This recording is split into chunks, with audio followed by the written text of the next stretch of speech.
Greetings. My name is Dr. Broderick Sawyer.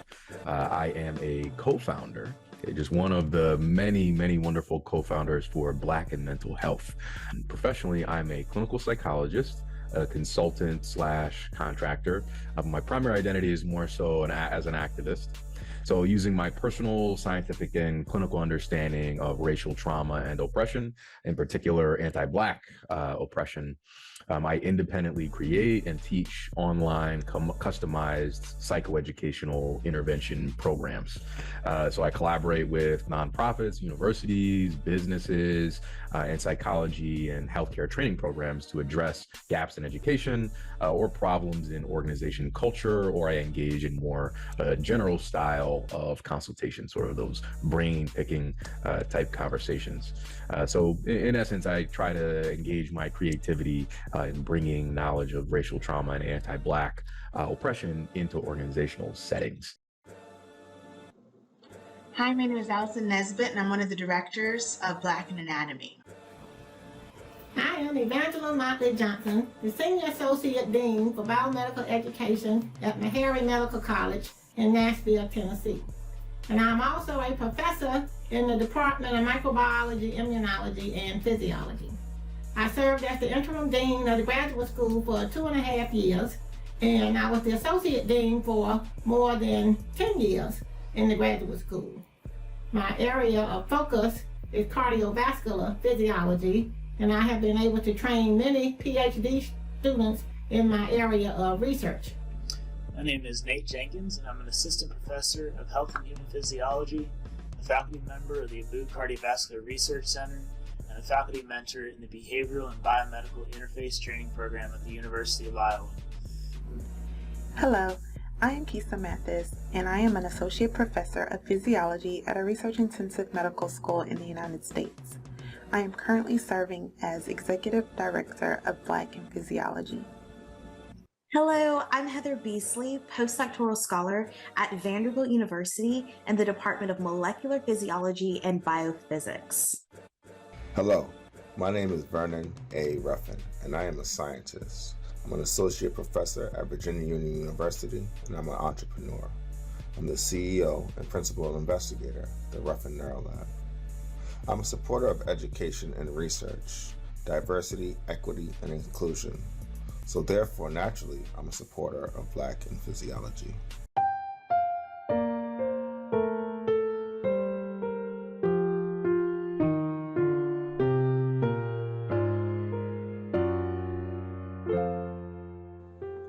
One major accomplishment of Black in Anatomy is we are officially a U.S. nonprofit organization, which will help us financially support and amplify Black contributions to anatomical science. So far, what have we done? It's been an amazing ride.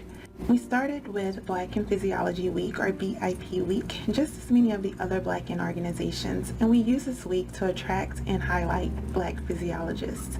It's a pretty fun week for us. We not only stick to science and other professional development activities, but we also have fun. Most of this is through social media. We went on to develop or start our first conference for Black physiologists, or C4BP. And this conference started off as a virtual conference. In the first year, we were able to highlight many of our trainees, the graduate students, undergraduate students, and postdocs, as well as have professional development sessions. In the second year, though, we were able to make this a hybrid event. So we brought our science and our social together, and it was an amazing ride. We do look forward to continuing the conference for Black physiology in upcoming years, especially next year. So please stay tuned and watch out for information regarding the conference. We have also done many other things as Black in Physiology. So far, we've had panel discussions, we've had workshops, election campaigns, and many, many other activities, all to help develop the Black physiologists so that they can reach the career goal that they want. So as far as what our organization, Black in Mental Health, has done, so we are in year 3 of putting on week-long social media events, both on Twitter and on Instagram. So what we would do is just have each day, we would have a particular theme, and our goal was to engage as many Black people in the mental health profession as possible. So that was really our goal, was just to really hike up engagement in just being Black in the mental health profession. And I think with a lot of Black and X organizations, we're really looking to build community and see ourselves in other professionals, right? Because when, at least I'll speak for the mental health profession, it is very, very whitewashed, and there's a lot of anti-Black racism, and there is a lot of separation that you can experience as a Black person in a mental health program, especially for our graduate students in different graduate programs, or in just really predominantly white professional settings too. So what we sought out to do was really engage and connect community through the internet. And during 2020, when everyone was really on lockdown because of the ongoing pandemic, what we really wanted to do was give people a sense of connection and upliftedness, especially with all the racial uprisings going on around the country. Being Black and being a Black mental health professional was, I would say, during 2020, especially difficult, especially traumatizing for multiple reasons. George Floyd, Breonna Taylor, and then just the pandemic at large. It was really hard, and we wanted to together provide space and energy and joy to Black mental health professionals. And we've been going this will be our third year. First year was a lot more general, as our first year. Then last year we organized different talks and panels around Black mental health. Just different topics. Critical race theory was one that was a fun topic to tackle. And yeah, so now we're on our year 3, and our wonderful co-founders have just been an enormous amount of support, and we're really trying to, use our therapist burnout energy to really lift up folks with the Black and mental health organization. It really does take a village. So yeah, just in this video, shout out to the co-founders as well as people who just participate in Black and mental health. We really lift together, which has been a nice theme. So yeah, we're on year 3 and we're really excited for it.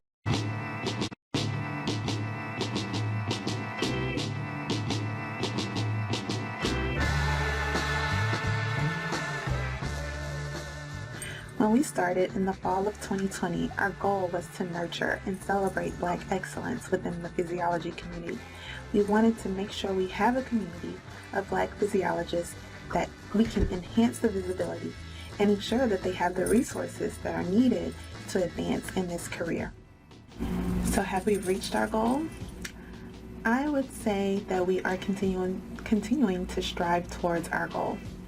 We have the job, the duty of reaching back and pulling young Black physiologists up so that they can reach the career goal that they want. We want to be that resource, and so we have to continue on so that we can be that resource. So yes, we have reached goals, but we continue to strive towards Black excellence so that we can maintain this in perpetuity. I'd say we certainly have accomplished our goals, which is really just about engagement. We want to engage Black mental health professionals and graduate students and even undergrad students and hopefuls in conversations and awareness around what Black mental health professionals, who we really are, what we really are.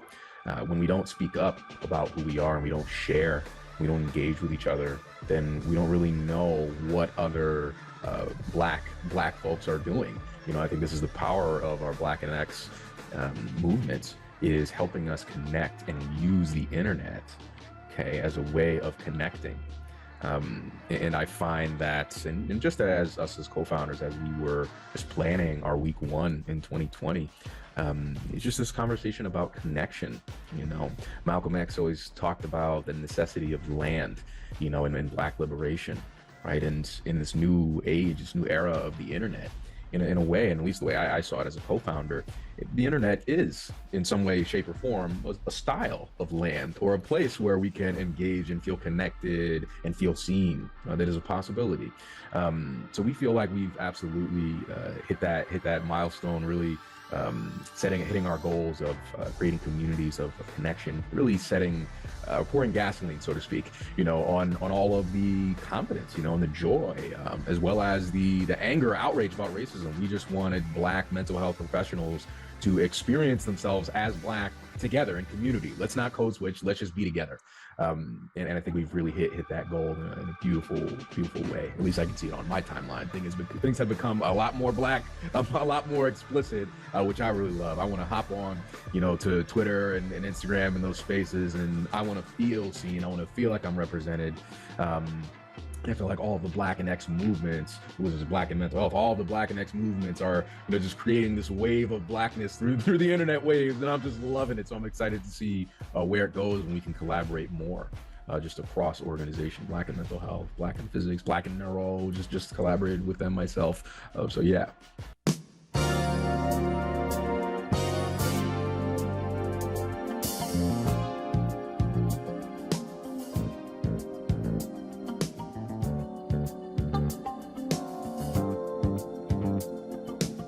In 2021, I was selected as the Black in Physiology Future and Black in Physiology awardee, and I'm excited to have been a part of the Black in Physiology movement by helping in different conferences and really just being a part of the movement.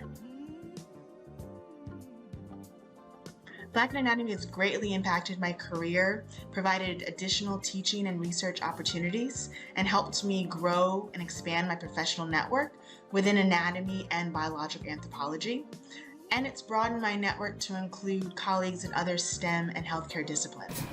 And so, as far as the Black in Physiology organization is concerned, I served as a mentor to the students who, now they are faculty members, but at the time they were postdocs and students who founded this organization. And by me spending my whole career from a graduate student up to now in the American Physiological Society, that society was instrumental in helping train and mold me into the scientist I am today. And of course, I take along with me all of my students, and when we go to the experimental biology meeting and we have luncheons and different activities for minority students, we get travel awards. And I've gotten travel awards for my students as well as myself down through the years, and I've mentored other students as well. And as I said, the founders of the Black in Physiology organization, every year we would go to the meetings, and we also would go to the hypertension meeting for the American Heart Association, and we would have discussions about starting this particular organization. So I'm very happy to see that, now we have this organization, because it's very important, and we can help train more students and let them see that there are successful minorities in the scientific field dealing with physiology. To date, my involvement in BIP has really been at the periphery. I've attended the Conference for Black Physiologists the last 2 years. I also attended the BIP social event at ED, and I've been active on social media during BIP week. For me personally, BIP has had a tremendous impact, even in ways that I don't think are fully tangible yet. First of all, BIP has been a tremendous community and a place where I felt welcome, understood, and free to be me from the start. As someone who's biracial, it's also been deeply encouraging for me to see Black physiologists and their excellence celebrated and on display. I've also met folks in BIP who have become friends and close colleagues. Scientific collaborations have been born out of my involvement in BIP. I've also been able to find individuals whom I've been able to bounce ideas off of, get advice from, and learn from as I navigate the career on the tenure track. Serving as executive director of Black in Physiology kind of catapulted me into a leadership role, a major leadership role, and I actually love it.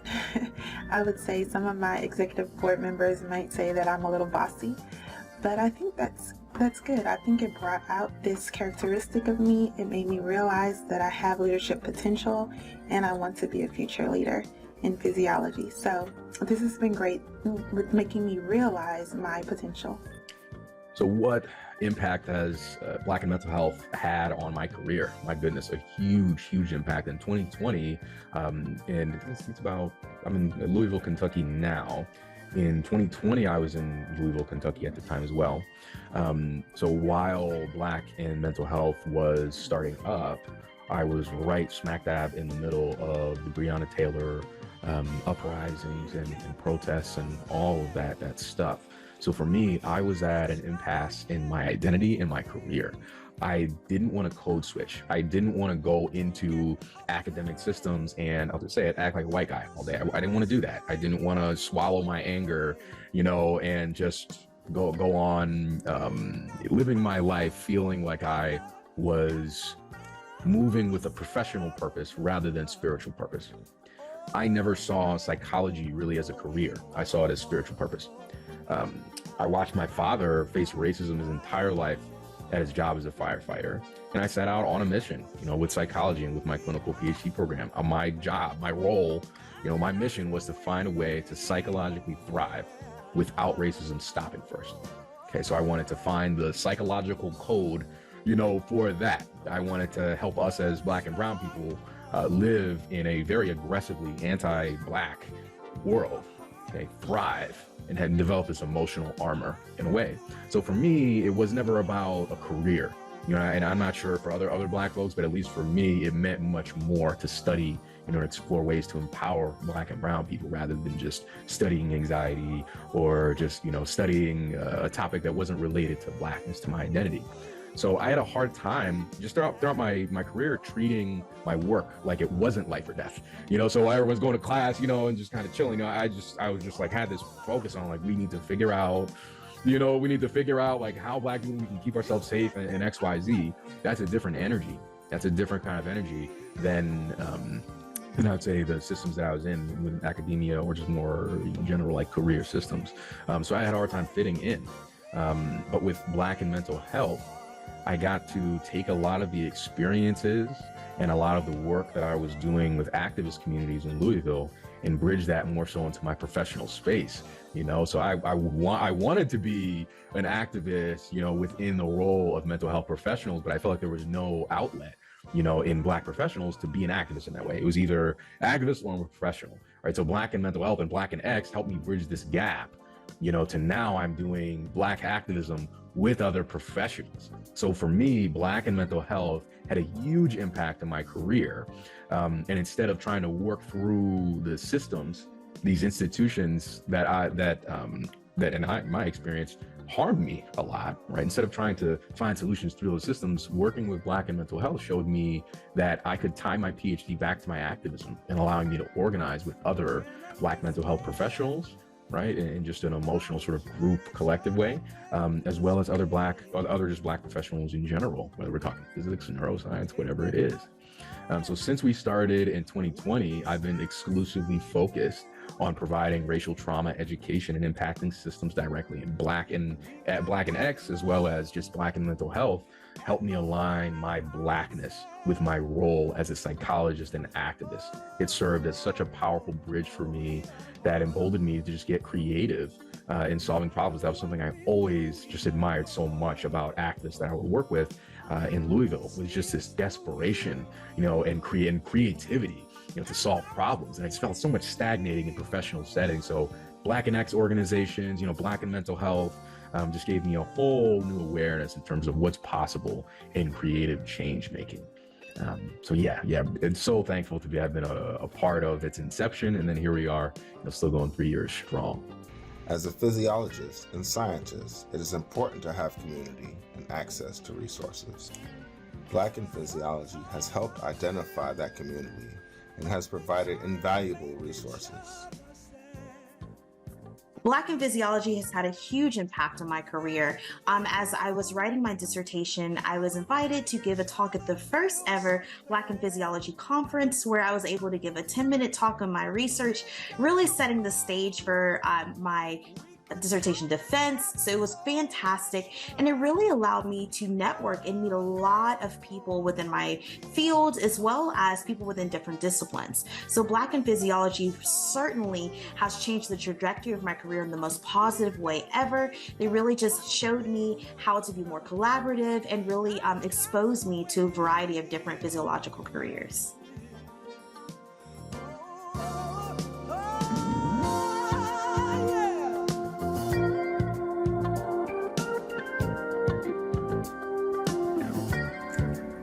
The inspiration behind starting Black in Physiology was probably the same across Black ends. We had a hard summer of 2020. We were going through a pandemic, a medical pandemic, but also a societal pandemic. When we all saw George Floyd, what happened to George Floyd on the news, I think that opened everyone's eyes. And we started to realize, well, many of us already knew, but some of us started to realize the impact of all of this on the Black community. We began to realize the struggles that Black physiologists, Black scientists, Black neuroscientists, all of us have had, and we started to come together. Enough is enough, and we want to make things better for our communities. And so, as my colleague always says, if we can't sit at someone's table, that's okay. We can make our own table. And that's what we have tried to do with Black in Physiology. And the motivation to build Black in mental health was, I think I said it before, just to build community and authentic engagement. And when I say authentic engagement, meaning like us just talking like we're Black people, and not code switching. I remember very clearly one time I was very confused by this panel that I was viewing. It was 2015 or something like that. And it was Black change makers within university and academic systems. And my question to them was, if you always have to code switch, then are you really actually making change if you're not saying what you mean? And I remember all the panelists looking at each other. I'm just a grad student at that point, so I'm just asking a naive question like, wait, but if you're code switching, you're not saying what you mean. So they didn't have any answers for that particular question. And, providing spaces for Black people and Black professionals to use their profession or their degree in a culturally aligned way, to me, is the epitome of a mentally healthy way of engaging in the world as a Black person. We have to be able to bring our culture and our experiences into the roles that we have. So that was really our goal with Black in mental health. Let's bring a Black into this space. And just historically and ancestrally speaking too, I think the timing, September 2020 is when we launched.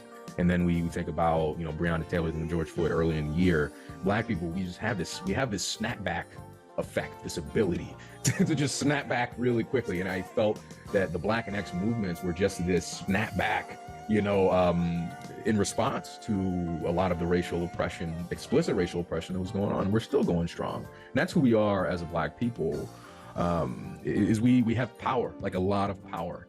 And the only thing to me that gets in the way of that is not embodying and acknowledging that power and seeing that power reflected in other Black professionals. When we see that power, we can identify it. We go, oh yeah, there's a remembering by joining in community and just being together. When we're all isolated, we can feel very weak. We don't feel very nourished culturally. We don't feel seen in that way. So by building this community with Black in mental health, we really wanted to beef that up and inspire people and bring a lot of joy and empowerment and validation to the experiences of Black and brown people, no matter what those experiences were.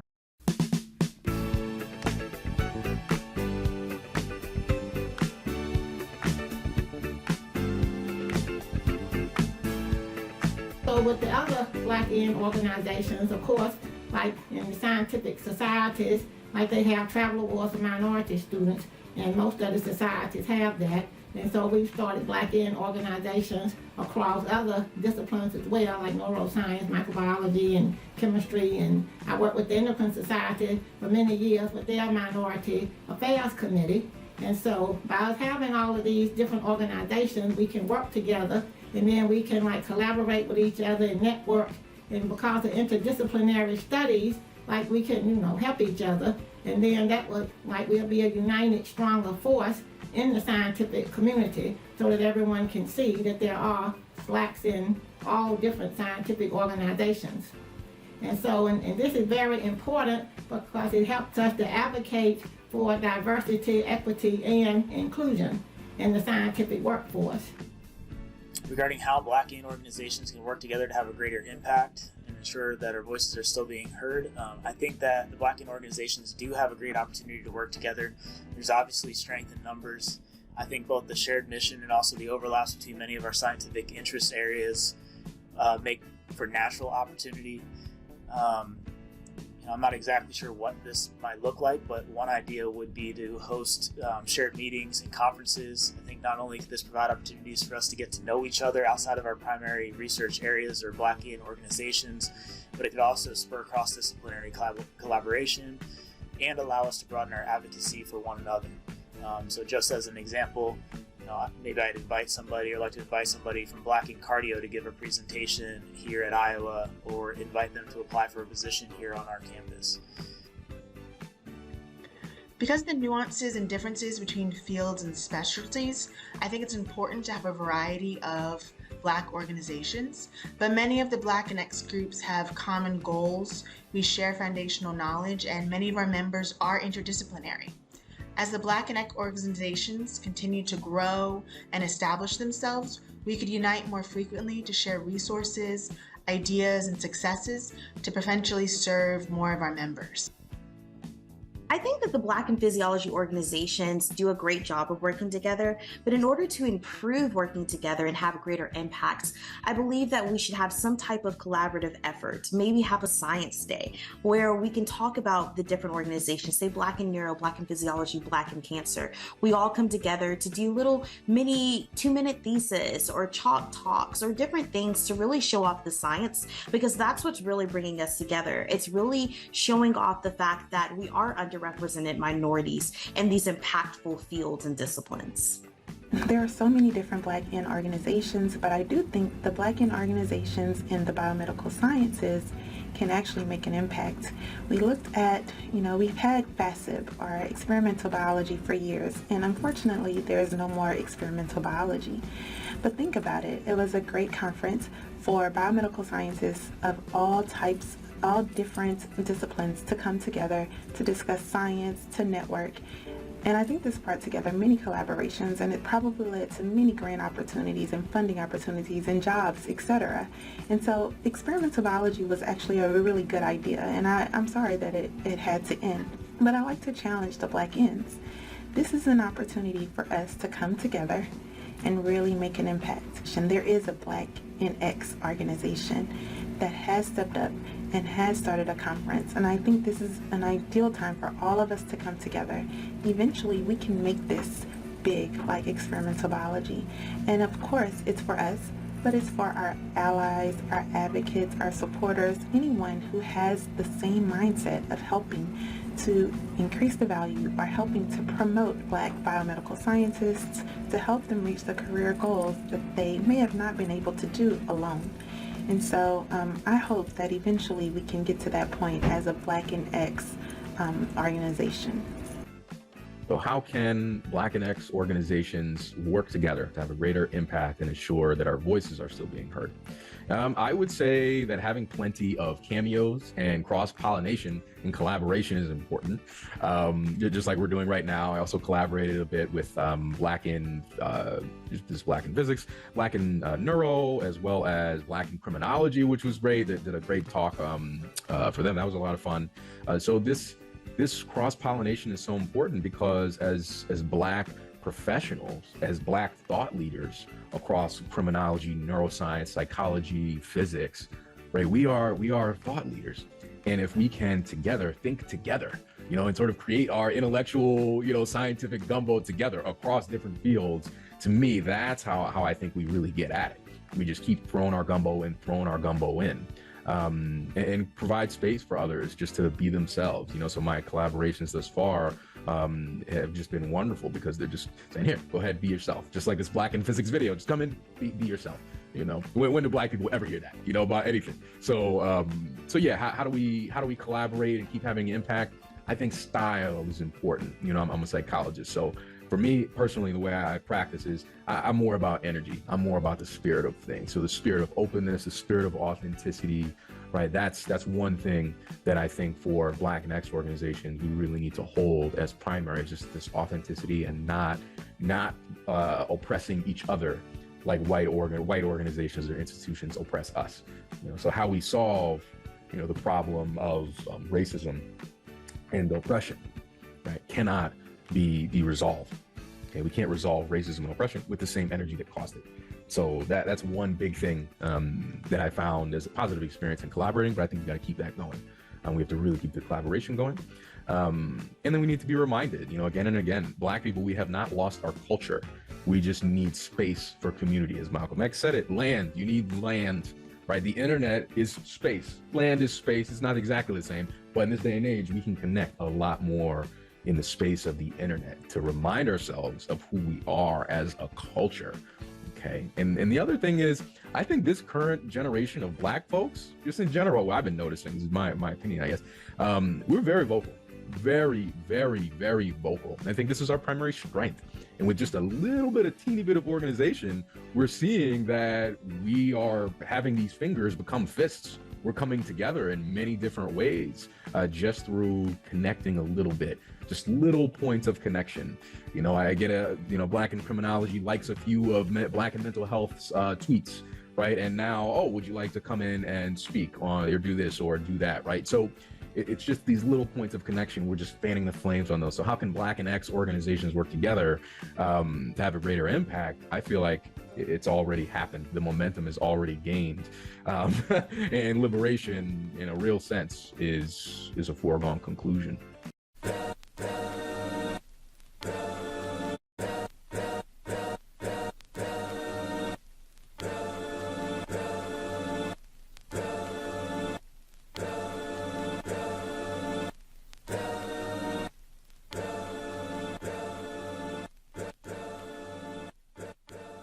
What impact has the Black in X movement had on the broader scientific community? I think we all know without a doubt how critical diversity is to ingenuity and excellence. I think the Black in movement has been critical for representation, obviously, and will have lasting impacts by inspiring, encouraging, and supporting the next generation of Black scientists. I think it's also been important because the movement has brought awareness and spurred majority scientists to act and understand how they can support and advocate for minority scientists. Together, all Black in organizations have created a platform for collaboration and a voice for change. There is power in our voices, and together, change can take place through voting and legislation. We have shown that we are brilliant scholars. We will now use those gifts to enhance education and increase access to resources for the broader scientific community. Wow, the impact the Black and X movement has had in the broader scientific community, it's huge. We really have come together to really show off the talents of underrepresented minorities within these programs. Also, by showcasing that we are here to stay, we are impactful, we are having positive influence for our community. And I think that has been so impactful, seeing different people from different social media platforms, from Twitter to Instagram to all of these other spaces where we can actually meet one another, collaborate, connect, and really push one another to be even more successful. The broader impact of the Black in movement, I think, is probably visualization. I mean, all of us are on the spotlight, all of us are being acknowledged, and I just think this is great.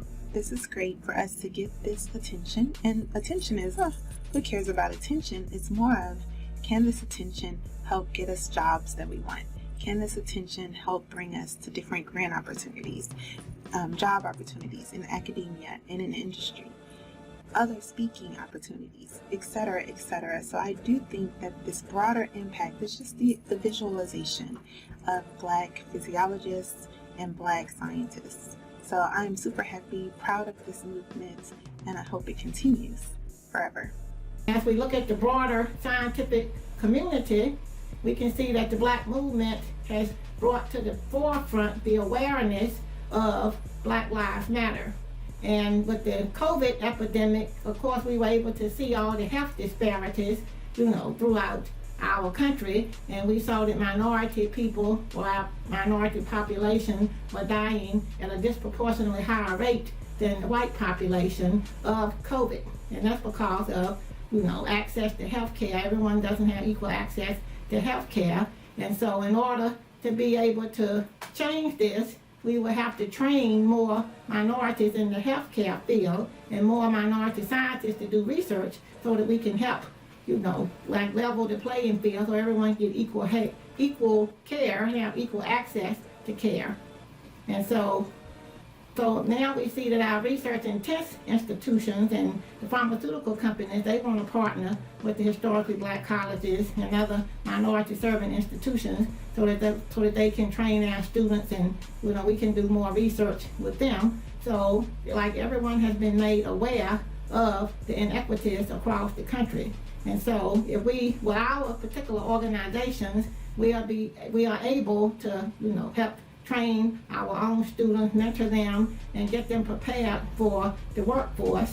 In order for us to do this, then we can have our young people prepared so that they can be able to build their confidence and accept the challenges that are put forth as they go out into the workforce. And so if we help our young people, we'll be able to contribute to a more diverse scientific community. Last question. What impact has the Black and X movement had on the broader scientific community? Ooh, this is good. I would say that the Black and X movements and taking Black intellectual thought, right, and drawing boundaries, like this is Black and mental health, and we're going to speak, specifically to the Black experience of mental health, or Black in physics, or Black in neuro, by creating a cultural cocoon. You're taking Blackness and you are cocooning it.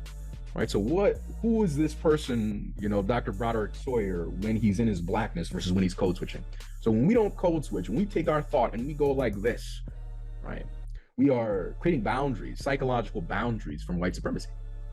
This is great. This is maybe the first time ever we can tell what we think, right, on an intellectual level within these institutions. Right. We're inside of these institutions, but we are cocooned psychologically, intellectually, okay, from the gaslighting, right, and limitations of white supremacy. We're centering our research, our interventions, and our experiences. And by experiencing our Blackness, by centering our Blackness, we give space for our culture to breathe into our various roles. Right? How cool is that? How cool is that? And this is the psychology nerd in me. This is what I observe about Black and X movements. It's just this cocooning. And we think about any movement that caught any particular momentum, whether we're talking the Black Panther Party, Nation of Islam, any I'm talking movements more so 60s, 70s versions, any Black liberation movements that caught momentum. Of course, they had flaws, but there was a cocooning. There was a cocooning off of this is who we are, and we're not getting gaslit by white supremacy to think that we need a white person in the room to tell us about our experiences. Okay, we're overcoming our racial trauma, our generational trauma, by just walling off ourselves and saying, this is what it's like to be a Black physicist, and this is, our space. Or here are all these Black mental health professionals talking about what it's like to receive anti-Black microaggressions at work, or whatnot, right? And then we're seeing this great exodus from academia and academic positions as well by Black people as well. So I would say that Black and X movements have a lot to do with that. Because we're connecting, we have access to people authentically speaking to and centering Black experience. It's fantastic, right? So we're no longer, especially within the broader scientific community, there's just been less code switching. There's less code switching our findings to fit the narratives of white scientists, right? Even in the way that we talk about indigenous science, right? And the way that we talk about, and also the way that we talk about racial trauma, right? All of these topics, they're becoming less whitewashed. And by doing so, by becoming less whitewashed, we're able to engage with our experiences way much more so. Okay, so our experience is becoming front and center for us, which is the way it should be. And just a little tidbit on racial trauma, because I could not talk about it. When we're centering the experiences of others, okay, to tell us what reality is, we give away our power. We give away our power. There are the physical components of oppression for sure, police violence, incarceration, all that stuff, right? But when we don't wall and cocoon our Black experiences off from white supremacy, we end up centering the cultural experiences and narratives of white supremacy within our science. Okay, so spaces like Black in physics, Black in neuro, Black in mental health, right? It allows our thought to be culturally aligned, right? Not code switched. We're not just pushing, white supremacist narratives, which have destroyed the world and are destroying the world, right? Greed, capitalism, all those different things. right? So by walling ourselves off, by engaging in community in this way, Black-centered community, as intellectuals, as thought leaders, the intellectual activism component, okay, for Black folks, that's been something that, in talking to activists, that's almost somewhat the missing link. How can we become radicalized and at the same time participate in these systems, right? And keep our jobs, right? It's a tricky balance, right? There is a way, because that's the other piece. Black liberation is good for everybody. It's good for everybody. Okay, so yeah, last things. Yeah, I really appreciate y'all having me and inviting me to give my thoughts. Yeah, I hope these recordings solid. Yeah, here's the happy editing. Peace, y'all. Dr. Broderick Sawyer, Black and Mental Health, signing off.